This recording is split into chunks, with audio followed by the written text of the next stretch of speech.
Hello. Hello.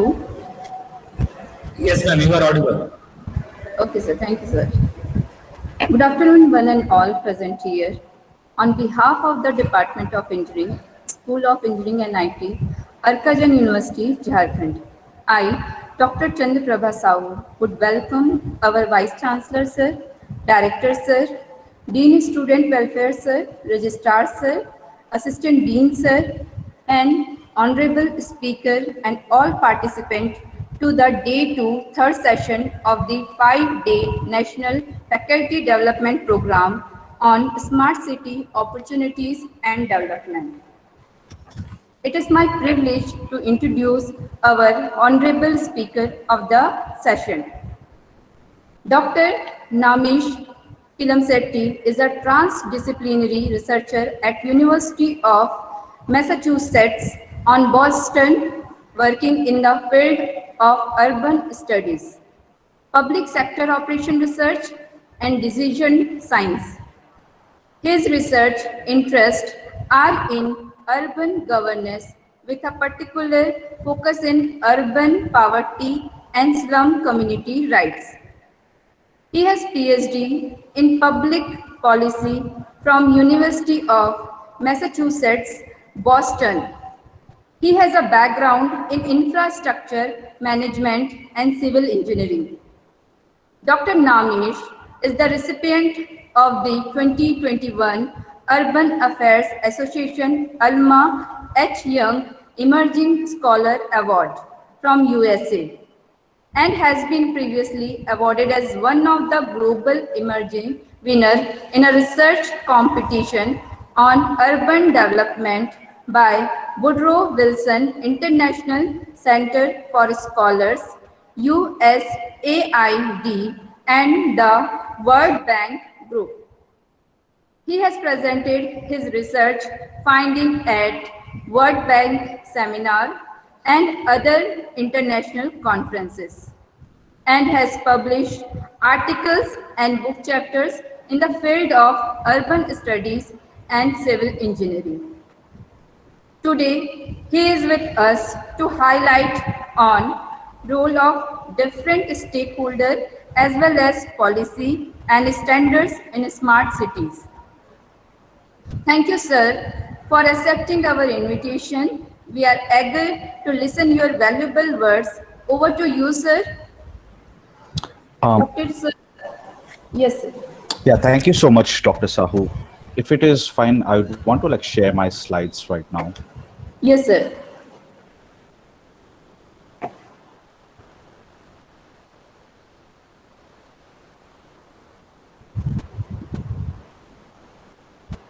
Yeah, I hope my slides are visible. Please let me know. Yes, sir. Yes, sir, it is visible. All right, thank you. So yeah, good afternoon to everyone. And thank you again so much for the kind introduction, Dr. Sahu. Today, I'll be spending some time in this session thinking about smart cities from a very different perspective of what you guys must have already heard in the previous sessions. And this understanding is from the role of different stakeholders, policies, and standards that incorporate in smart cities. While I would talk about the basics, I would also want to spend some time on highlighting and pondering three primary questions which I'm going to raise after each section, which I think are the need of the hour when we talk about smart cities. Before getting into the nitty-gritty details, considering that this is the first time we are meeting each other, even if this is virtual, and while it might not be possible to get introductions from all of you, I thought of spending some time introducing myself and starting ahead with the presentation. So as Dr. Sahu kindly mentioned, I'm an educator and a researcher. I recently completed my PhD in public policy from the University of Massachusetts. And before that, I had an engineering background where I did my master's in infrastructure engineering and bachelor's in civil engineering. As of now, I'm primarily associated with University of Massachusetts as a research scholar. And I also work as a consultant for Imaginity Labs, which is a research think tank and a training center for researchers where we provide training and workshops, mentoring and consulting with researchers and students in their projects. to help them learn new skills across various domains and learning paths such as development and across different paths and fields such as development studies, geoinformation sciences, data analysis, as well as life sciences. Um, I sincerely invite to check the website on Imaginity Labs whenever possible to have a better idea of the services that we provide. And we also encourage you faculty members to share this information to your students for any kind of training and mentoring on specific domains or internships that they're interested on. In addition to that, I also work as a visiting faculty in around 4 schools of public policies across 4 universities in India and in the US. Um, as mentioned before, my focus of research is primarily in the fields of urban governance, where I look at the institutional structures of how government structures at the state, at the local, as well as national bodies play a role in urban planning and in the development of urban facilities in cities. I primarily also look at community engaged research, where the focus is to understand how can communities play a role in the policy making process as well as in the implementation process. And at the same time, I also particularly look at issues of urban poverty, where the focus is to incorporate and initiate vulnerable populations such as slum dwellers into the policy making process. And with this background in mind, I thought I've had a good position to talk about the topic which was offered to me in terms of understanding of the role of the stakeholders, the policies, and the standards whenever we are thinking of a smart city.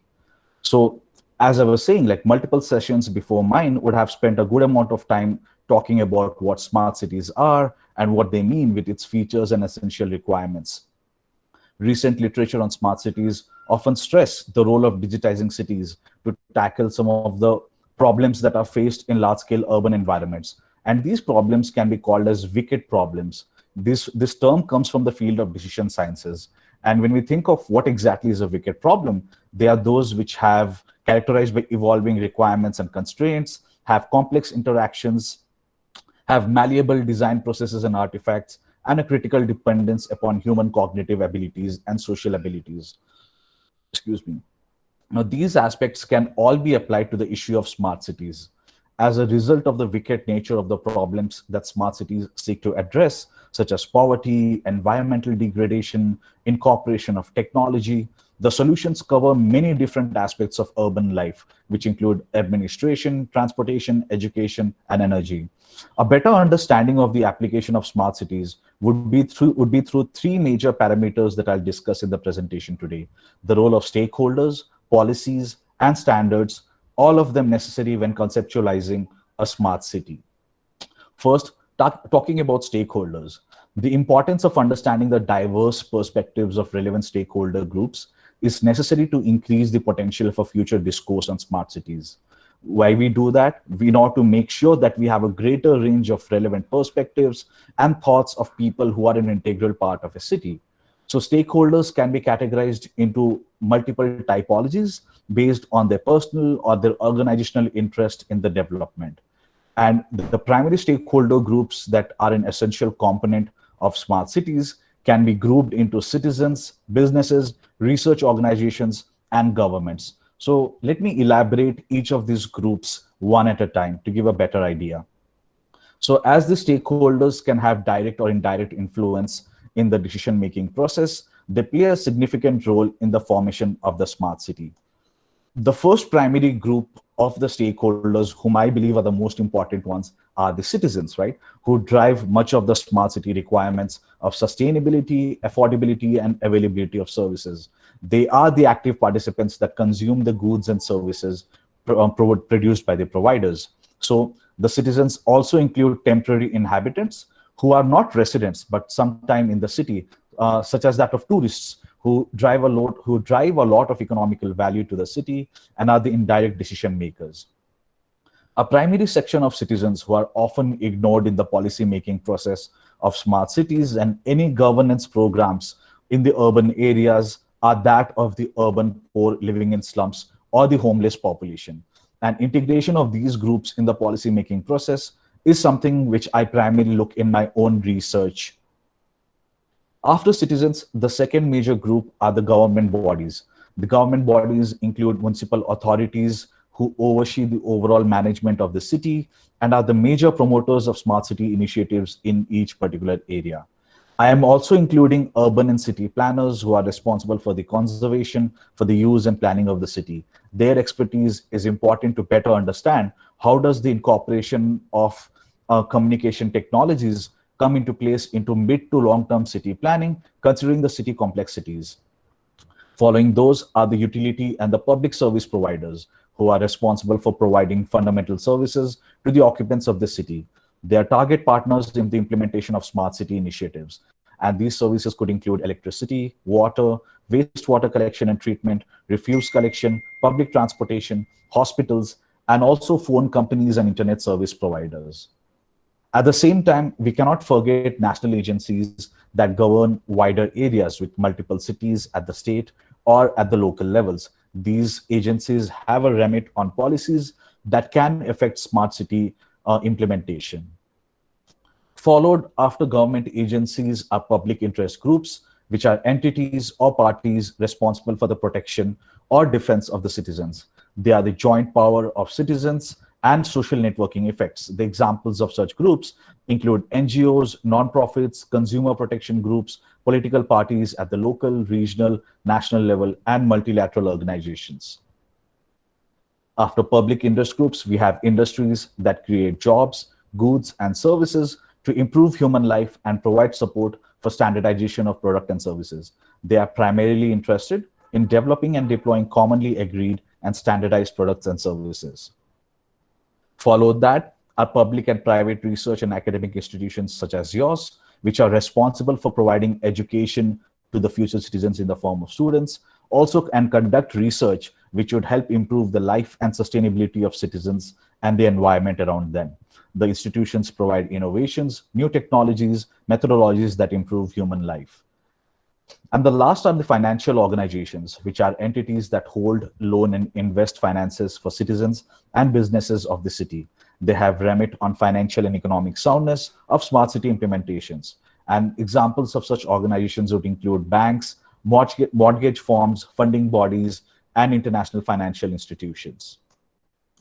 So this figure shows the different stakeholders with respect to the roles that each groups play, either as an active stakeholder, which mostly are the citizens. In fact, each of those groups which I discussed before are the active stakeholders who play a role. And in addition to active stakeholders, we have some groups who are the beneficiaries who would be receiving benefits from the services that are provided. And those include the citizens, temporary inhabitants, local business owners, and so on. And another way of looking at the stakeholders are those which are the affected groups. Now, those affected groups can be the potential supporters who believe in the development of a smart city. And also at the same time, they could also be potential opponents who believe that such kind of development could cause an impediment to the development of such groups. And it is important to kind of consider how each group plays a role and is critical enough in terms of thinking how each group plays a role, like in the development of a smart city as such. So groups such as citizens, municipal authorities, city planners, business owners, and public interest groups are the drivers stakeholder groups that motivate the need and functionalities of a smart city. The second group of utility and public service providers, industries, telecommunication providers, and financial organizations provide the resources and are the enablers for the functioning of a smart city. And at the same time, you have a third group of stakeholders, such as standards development organizations, academic and research institutes, and specialized consulting firms, which also as an enabler, provide the framework to enable a development of a smart city. And it is the integration of all of these stakeholders that come together to provide the necessary policy framework and development to create a smart city as one would envision it. So as with the complexities between the components between the smart city systems, so are the interrelations between stakeholders of a city, which is intricate and highly complex. Mapping out these dependencies between stakeholders allows one to better understand the impact and effects of decisions and changes from one stakeholder to other. So as you can see, I guess the image is slightly blurred. I apologize for that. So as you can see, what I have tried to do is map out what kind of interest in smart city initiatives would each citizen group have. And these interests would vary from stakeholder to stakeholders, focusing from improvement in standard of living and long-term social and economic development for people such as citizens, for local businesses, as much as to something like reducing the operational and capital expenditures and increasing business opportunities for government bodies and municipal authorities. And at the same time, for standard development organizations and consulting firms, their focus or their interest in smart city initiatives could be more in terms of looking at a technology-based transformation and to have better context for making standardization works. So while I discuss all of this, so here is my first of the three questions. So when we talk of smart cities, we talk of the integration of technology and we rely on information services. But at the same time, how we kind of miss is to how do we ensure that this development does not exclude the marginalized and the vulnerable groups in this process, especially when we are talking of populations such as the homeless people, the slum dwellers, and the beggars who often do not even have the right to the city and do not have access to services in the same way as that of the rest of the citizens. The best example to support this argument would be during this very pandemic, where services such as that of education facilities, I'm sure you must have experienced that in your own institution, as well as that in your within family, where even education for someone as in the kindergarten and at the primary level, they are relying completely on online education as the mode of service. And something as similar to even provision of government processes, such as applying for a pension document or applying for a ration card, has kind of turned online, which has its own benefits for sure. But at the same time, it becomes very difficult for these vulnerable groups who do not have access to any of these internet-enabled devices, or in most cases don't even have a SIM card because of a lack of a residential address. And in these cases, what we are doing is we are kind of shutting them off to the provisions that can be possible through the inclusion of technology. So that is one of the first questions I'd want to leave you while thinking about stakeholders. In terms of what are the ways do you think that we can actually include vulnerable groups who are not considered as citizens into the process of a smart city as such? From here, I move to the second part of my presentation on the role of standardization in smart city processes. So the consulting firm Deloitte states that the smart city is driven by the innovation success of 6 key domains, all of which necessitate effective standardization. First, energy and environment. Sustainable growth is created by technologies and cities make better use of resources, which could be from electronic sensors that monitor leakages, excuse me, as well as gamification and behavioral economics to support citizens in considering decisions on resource utilization. Now, at this time, it becomes very important at a smart city level to start thinking of including renewable energy sources such as solar and wind, which might be the primary source of energy generation. Next is economy. How we think of economy to be affected by digitization and disruptive technologies, like the example of education, which I just gave some before, in terms of how digitization might change the complete needs and the area of how certain jobs function, which might make certain groups of people unemployed, and at the same time also create employment for a large section of people.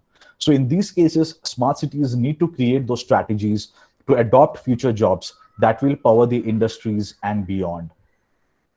Safety and security. So as criminals, which we might see in many Hollywood movies and might turn into a reality where they would use a fancy technology to commit advanced crimes, public safety and security authorities would also have to use technology for crime prevention. And that could be through assessing multiple streams of social and crowdsourced information, including super resolution images and image fusion. So this is something which we have already been witnessing across a few countries. China comes into right on top of the head, where their advanced monitoring system has ensured that each and every citizen of the country is always monitored using these technological advances that the state has. Health and living, so that the lives of citizens are enhanced with technology and connectivity. And with this, the connected communities can be achieved into smart buildings, where what we have to do is make sure that these kinds of enhanced social programs are integrated with innovative healthcare sectors and are based on a lot of big data. One of the most fancy things about smart cities, especially how it is advertised, is the future of mobility, in my opinion. And when we think of mobility systems, it includes autonomous vehicles and shared mobility services achieved with the Internet of Things, or IoTs. Now, this concept of IoT occurs when devices are communicating with each other on behalf of people, and might even dominate the future of internet communications. And advanced analytics allows citizens and goods to travel in ways that are safer, cheaper, faster, and cleaner. And finally, when we talk about education and government, technological advancement might aid government procedures and give a seamless experience to businesses. So, smart cities use analytics to assist authorities in creating insight driven policies, monitor performances and outcomes, enhance government efficiency, and further.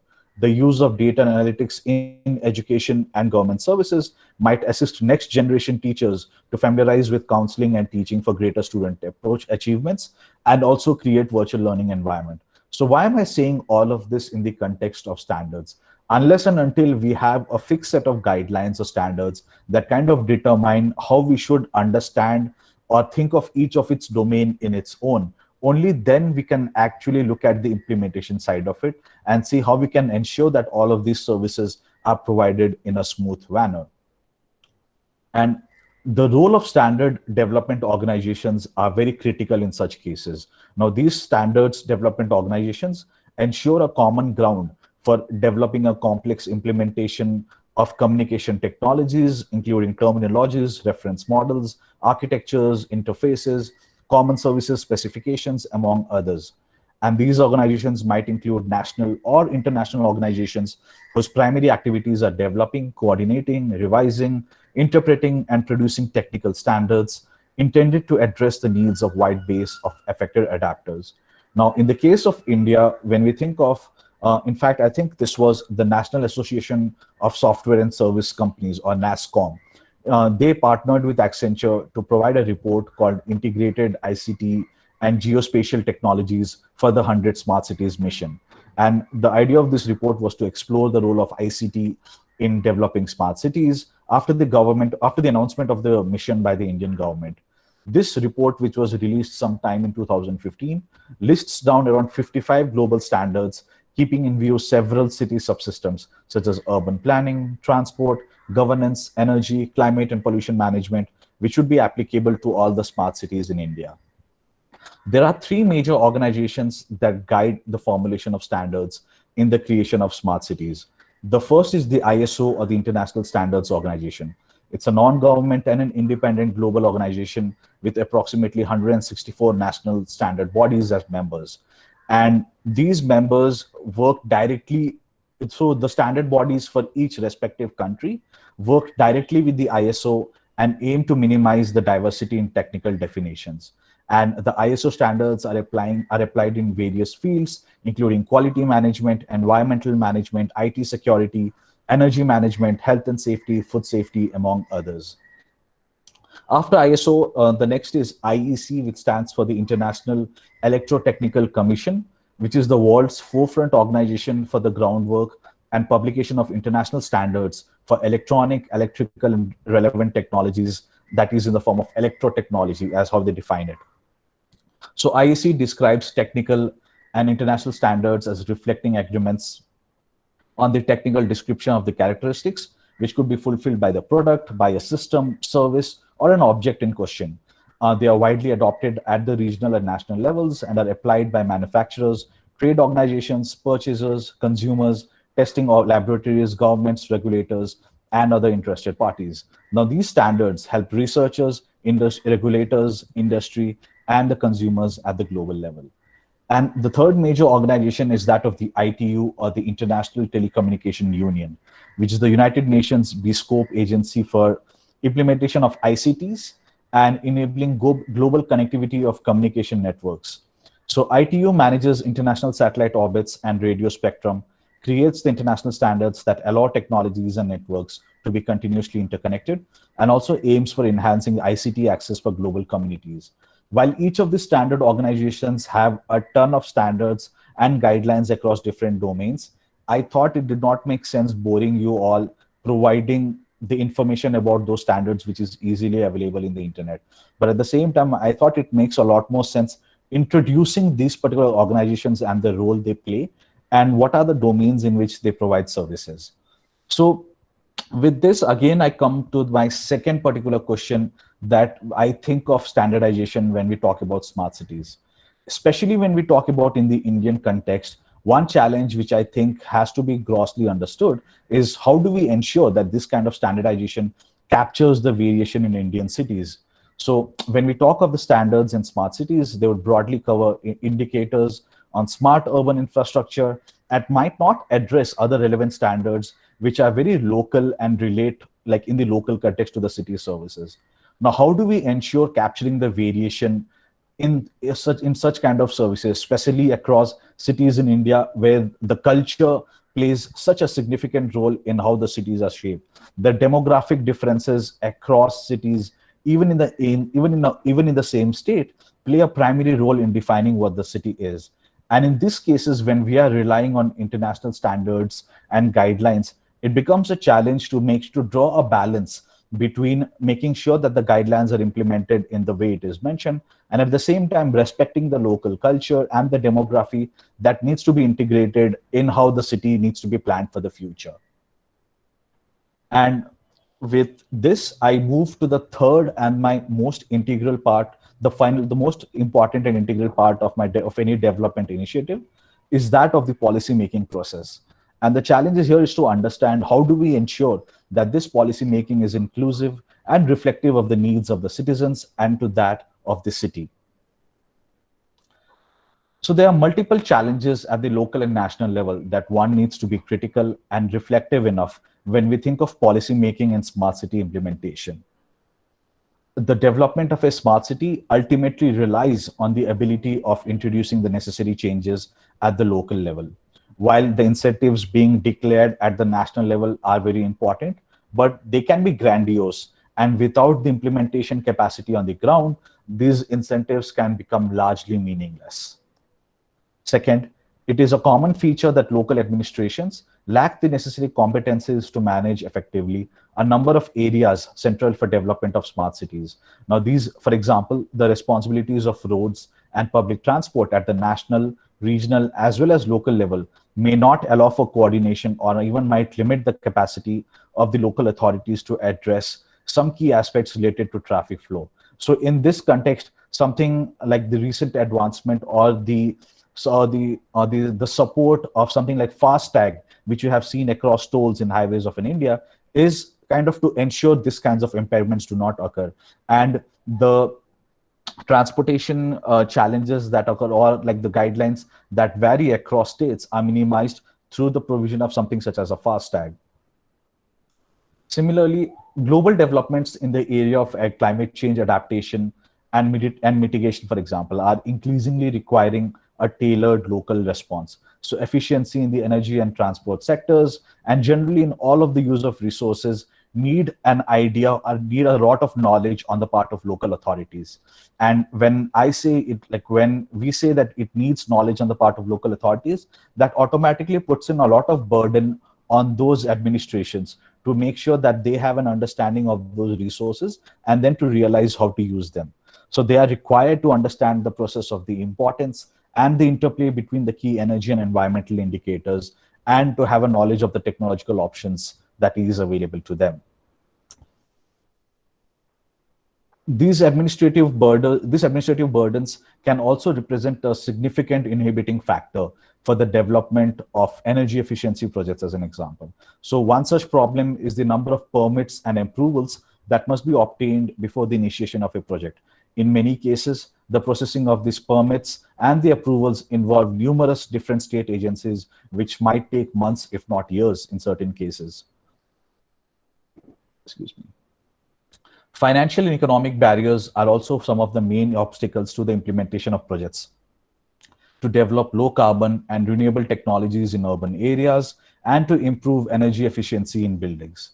Now, both the financial costs and the risks associated with innovative technologies are impeding access to capital, disincentivizing projects, developers, and all the public and private stakeholders from innovating and replicating such solutions. And in such cases, a need of a regulatory environment at the national level to ensure that such kind of impediments do not occur seems like a need of the hour. So there are like three specific aspects of technologies and renewable energy solutions that restrict the access to capital, and that include high upfront costs of any project, the long payback time, and the different business models required by different projects.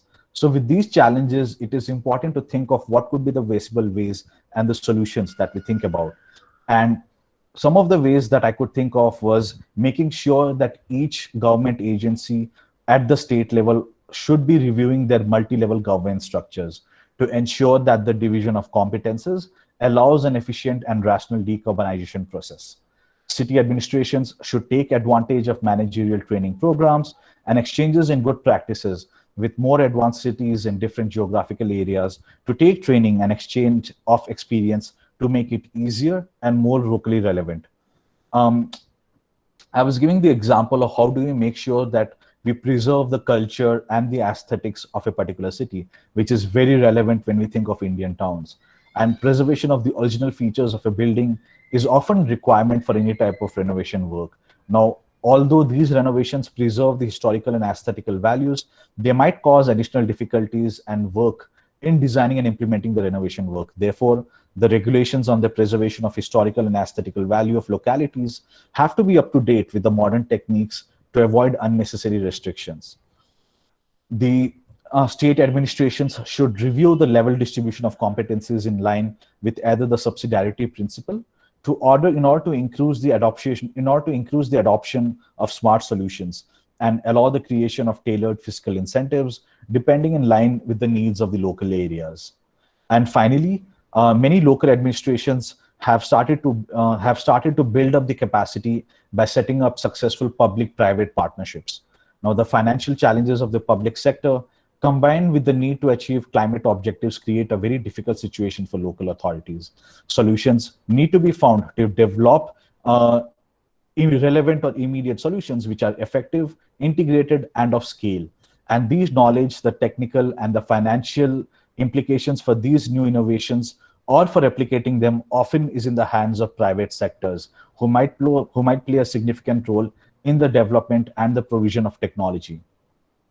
So with this, I come down to my third question of policy making. And when again we think of smart cities, like what kind of approach do we actually follow, or should we actually follow when we think of designing and implementation of policies for smart cities? Do we go for a top-down approach, which is the existing nature, where we implement any service based on the standards or the guidelines that is set from the central government? Or should it be through a grounded approach or a bottoms-up approach, where the decisions are based on participatory discussions that involve all the stakeholders we had discussed before, and then the solutions are kind of identified based on the values and the preferences and the needs of the residents? Or is it even possible to have a middle ground between these two forms of policy making? So with these thoughts in mind, I would end my presentation and leave the floor open for any questions. Thank you. Thank you so much, sir, for giving us such a nice and informative presentation. Thank you. All the participants, I would like to request if you have any query, so please you can ask.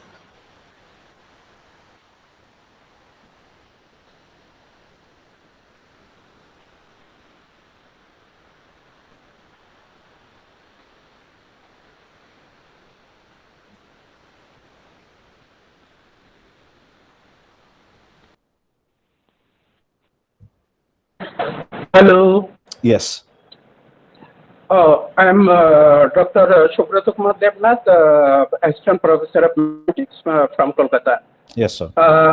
I have some, there are so many questions and so many suggestions, but due to the time, I will not share to all of this. Rather, I have one or two questions here. My first question is the right to information a fundamental right of citizen of India? Okay, sir. Yes. Do you want to go with the second question as well? Okay. And then my second question is, okay, sir, it is about you. Actually, I missed your first 10 minutes for some technical problems. Sure, sir. So I don't know actually in which field you are working. Okay, Yes, but sir. after the session, as I have understood that maybe you are in the policy and decision making system. Maybe. Yes, sir. Am I correct? Yes, sir. Kind of in its own ways. Yes. Okay, all right. So that is why this is just a personal question, but my first question is that whatever I told, the right to information is a fundamental right of Indian citizen or not? Thank you, sir. Thank you. Sure, sir. So this is actually kind of a very, I would say, like a very thin thread to answer this question. And as far as I remember, it was in fact a Supreme Court ruling sometime in November 2020, which said that the Right to Information Act, which was like passed in 2005, it mandates that all the citizens have the right to information. And it was very smartly or deftly inserted that subjected to the provisions of the Act. Now, when we talk of this subject to the provisions, it actually comes down to the state agencies whom we are asking, or what kind of information that we are asking from them. So in these cases, unfortunately, in many instances, it is observed that the authorities, either at the state level or the national level, kind of take advantage of those, I would say, like those terms and guidelines written in small letters, and use that as a base to decline any information. But then in terms of to speak your answer, like to answer to your question, right to information is an implied fundamental act, and it is considered under the right to freedom of speech and expression of the Article 19 of the Constitution. I hope that answers your question, Dr. Devnath. And for the second part, in terms of Yes. In terms of my background, so I have worked with policy, like I have worked in policy design and implementation. And since the last couple of years, I have also been working specifically with the government of Orissa in the implementation and in the policy design and implementation of their Housing and Land Rights Act, which is being implemented at the state. And my background coming from a civil engineering and urban planning was integrated with a policy perspective during my PhD. Thank you, sir. I have a little small question now. Actually, I have so many questions and so many sessions, but due to short time, I will not tell here. My last question is, if the right to information is a fundamental right by Constitution, it's an implied right, so it's not an assumed right. I missed to understand what we mean by implied fundamental right. So what do you mean by that? So by implied, it actually means, it's again a very smart terminology the government, like, which has been introduced. By implied, it means that yes, you have access to any information that you want or that you expect from the government, and at the same time, which cannot be denied by any state legislator, but at the same time, if the government feels that it is kind of providing an impediment to their functioning, they can deny that piece of information to you. Okay, thank you, sir. And this is the last question, that I understood that it is an implied fundamental right. And the last question is, then who will ensure this right to information is actually experienced by the citizen of India or not? And my suggestion, or obviously the central government and the state governments, because India is a federal structure. I mean, there are two lists. One is the central list and another is the joint list. So central government and the state governments will ensure the right to information is a fundamental right, and whether it is experienced by the citizen of India or not, and so government should ensure that. So my question is it being practiced? No. To say it in simple words, no.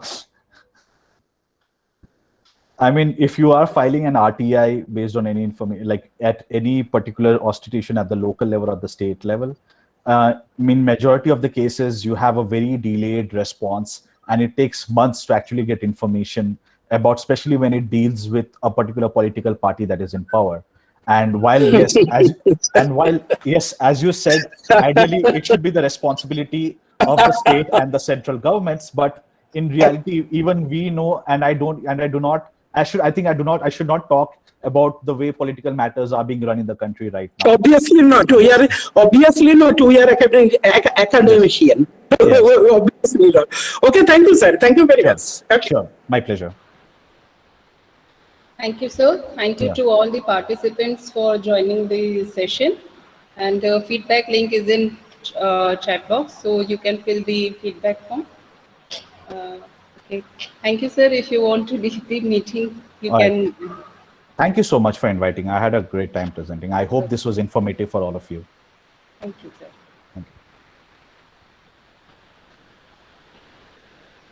you. And all the participants, I would like to request you can also leave the meeting, and next session we will join tomorrow. Thank you.